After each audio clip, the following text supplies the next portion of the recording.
Premiers états et premières écritures dans l'Orient ancien. Dans le chapitre précédent d'Histoire, nous avons vu que l'Homo sapiens habitait toute la planète et qu'au néolithique, ces hommes habitaient dans des villages et pratiquaient de l'agriculture. Ils cultivaient des plantes et ils élevaient des animaux. Vers les années -3000, les villages du néolithique de l'Orient ancien, cette zone à cheval entre l'Asie et l'Afrique, que tu vois entourée sur cette carte, deviennent de plus en plus peuplés et deviennent donc de petites villes.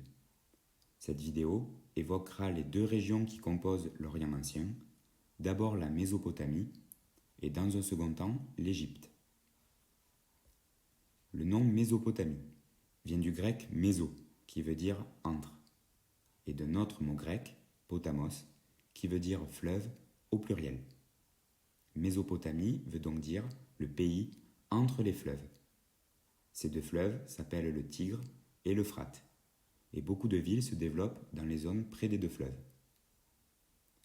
En Mésopotamie, les nouvelles villes sont appelées des cités-États, c'est-à-dire des villes indépendantes les unes des autres, avec un peu de campagne autour. Concrètement, chaque ville s'occupait de ses affaires, ne s'occupait pas des affaires des autres, et ont donc leur propre mode de fonctionnement. Ces cités-États étaient dirigées par un roi, et elles avaient leur propre dieu. Parmi ces cités-États, les plus grandes étaient Our, Uruk, Mari ou encore Lagash, et elles pouvaient compter jusqu'à 50 000 habitants. En Égypte, les villes se développent également près d'un fleuve, qui s'appelle le Nil. Le Nil était en crue tous les ans, c'est-à-dire qu'il débordait et inondait les champs situés à proximité. Les champs étaient couverts de boue microscopique transportée par le fleuve. Ces boues étaient appelées le limon et cela rendait les champs très fertiles. En Égypte, les différentes villes, comme Memphis, Thèbes ou Abou Simbel, ne vont pas être des cités-États indépendantes les unes des autres.